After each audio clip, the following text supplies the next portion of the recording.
Okay, we'll get started. We'd like to welcome our defending champion of the Sony Open in Hawaii, Nick Taylor. Nick is making his 10th start at the Sony Open in Hawaii. He's had 4 straight top 11 finishes, including the win last year. Nick, if you can take us back to 2025 and getting your 5th PGA Tour victory here in Hawaii. Yeah, I was actually talking with my caddy Dave today. There was quite a few points in that final round, let alone the tournament, where I didn't think winning was really in the cards, but stay patient, just kind of let the rounds come to me, and obviously chipping on 18 for eagle to give myself an opportunity, and then the playoff was pretty wild as well to be able to finish that off. So I've played great, like you said, this tournament for several years in a row. A lot of tee shots fit my eye. I've read the greens quite well over the years, so it's definitely a comfortable place to come back to. Talk a little bit about your season as a whole last year, and then also your goals for this year. Yeah, it was a very consistent season. I was proud of the fact that I kept kind of pushing, having good results after the win, after a great start to the season. And, to make Tour Championship in any season, I feel like it is a marker for a very successful season. So, this year is a lot of the same.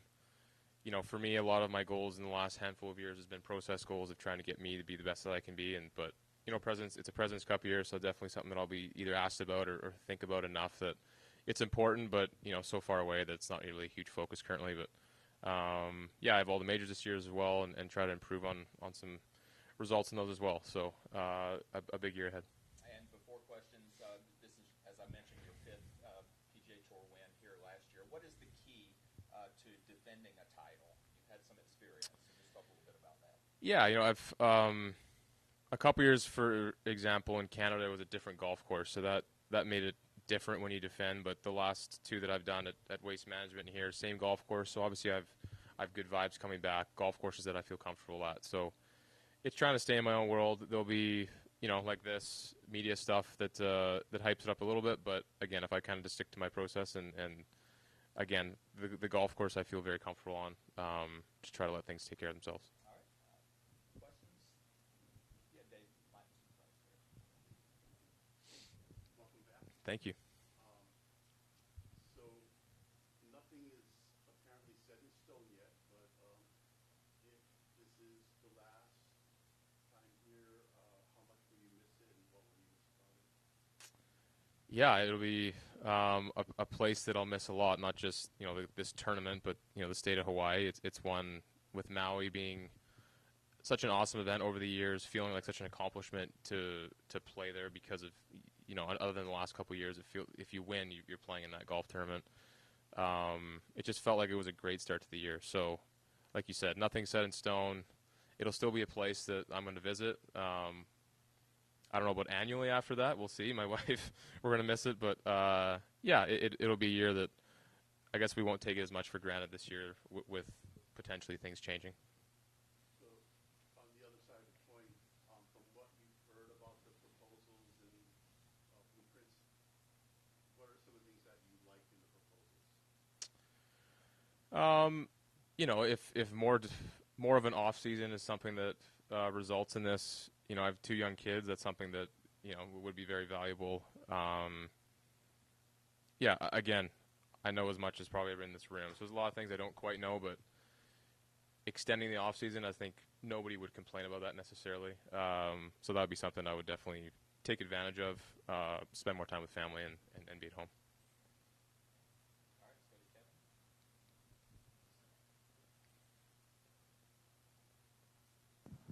Nick, what is it about playoffs? You're unbeaten in the play. Probably NFL teams are calling you to get the a lot of job magic. openings these days. But no, seriously, in playoffs, is there a mentality that switches for you going to the sudden death playoff? I think there's something over the years where in those moments things just become a little more clear. My decision making, there's a lot of clarity. The targets that I choose. For me, I just free up a little bit more, which is something honestly like I think about a lot. How can I emulate those feelings in kind of the Thursday rounds, the Friday where I've been here for 12 years and it's still Fridays. You're thinking about the cut at times throughout that round. So yeah, it just seems like because of the importance, I just get a little more clear. And again, I've had a great record. Doesn't necessarily mean that going forward, if I am going to play, if it is, but it does seem that I get just clear pictures and be able to kind of execute them. Nick, 2 straight years with wins in the first 2 months of the season. As you've become a veteran on the tour, how do you think you've gotten your mind and your game right early in the year to be able to accomplish that? Yeah, I think having some time off, some rest, working on the mental side more so than just the physical golf swing stuff has been a difference in the last handful of years. I've really loved the West Coast golf courses since I've got on tour. I've had a lot of great results at Pebble here the last handful of years. Just golf courses that kind of fit my eye and fit my game, I think, a little bit better. So I think that's part of it. But yeah, it's been nice to kind of start off the West Coast with a bang the last couple of years. And, you know, even 3 years ago, finishing second at Waste Management and having good other finishes. Again, the courses kind of fit my eye. So I've had time off to rest and recover, but worked on the right things and just kind of would have been able to hit the ground running. President's Cup year, just does that obviously a goal, to be on the team.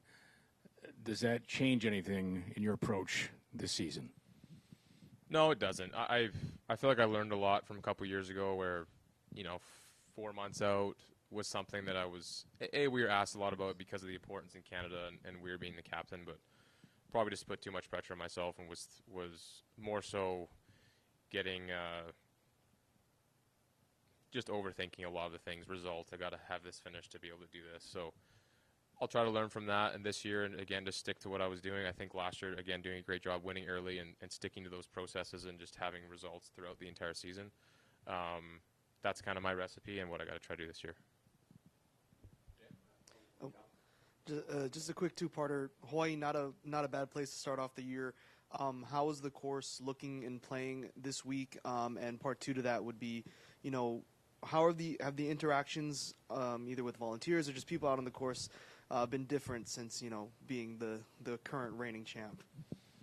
Everyone's always been great here on that second part of the question. So it's great coming back here. I spent a lot of time in Vancouver in December, which is cold and rainy. So we're excited to get here anyways. I've some family and friends come this year, more so than normal, just because of winning last year. But to the course, it's playing quite similar. The greens are pretty receptive right now, but I feel like that's always kind of early in the week here. And then, if we don't get much rain, the fairways really firm up. The greens stay semi-receptive, but the challenge is off the tee, finding fairways with the dog legs. It's easy to chase them through, and you just got to be in position. So the course, again, is quite similar to years past. If I could circle back to the playoff aspect again. Mm-hmm. I think last year we talked a little bit about how it's kind of sort of like match play. And I was just curious, when you were a kid growing up, you played other sports where you always had another person as an opponent or teams, but where you're playing against other people all the time, as opposed to golf where, for the most part, unless it's match play, you're playing against everything. Mm-hmm. Yeah, I played lots of sports growing up, so I felt like the competitiveness in me is always, wanted to win. Golf was actually one of the later sports that I actually started playing when I was 10 or 11. But yeah, just as a kid growing up, doing chipping contests, putting contests, playing, it just builds that competitive fire of pulling off shots and trying to beat your friends for a golf ball for $5. As I've gotten older, I've realized the importance of that growing up that translates onto the golf course. And again, I think just being always competitive at everything that I did growing up and still to this day has certainly helped me in those scenarios. And when it comes to kind of match play mentality, I've always enjoyed match play as well and had success in amateur golf doing that as well. So all of that kind of encompasses, I think, some of the success in playoffs. I'm not trying to stereotype you because you're from Canada, but was hockey one of the sports? Yeah, I played hockey. What were some of the other ones? I played baseball for a good amount of time, kind of high school sports, basketball, volleyball. So I wasn't some all-star athlete, but played enough to find out exactly what I loved. And golf was one I kind of gravitated towards because of, I think, the individualness of it. I felt like if I put the time in and did that, I was going to receive results. I liked that I didn't have to necessarily rely on anybody. It was just kind of me on my own. So that was kind of what drove me to golf when I was younger. I promised last one on this, but it sounds like you might recommend diversity in playing sports for kids, and which a lot of people, medical people, say is a good thing to do until you find what you're really, good at. 100%. I do. I know the landscape of youth sports has dramatically changed since I was playing. I've talked to a lot of people in pro-ams, parents. I have 2 young kids that are, eventually hopefully get into some sports, but the expectation of time now with certain youth sports, I think, is so different than when I grew up. So it's hard to say now. I'll be in that world probably at some point sooner than later, but yeah, I think playing a bunch of sports, until you're 12 or 13 is never a bad thing. You're going to get a taste of what's going on and kind of develop some skills that you might not if you just do one single sport. Thank you so much. Yeah. A little bit along those lines, last question here. Adidas has announced that they're going to be assisting First Tee of Canada. Yeah. $300 for every birdie and eagle that you make this year. If you can comment a little bit about what that means to assist the youth, teaching them life skills through the game of golf.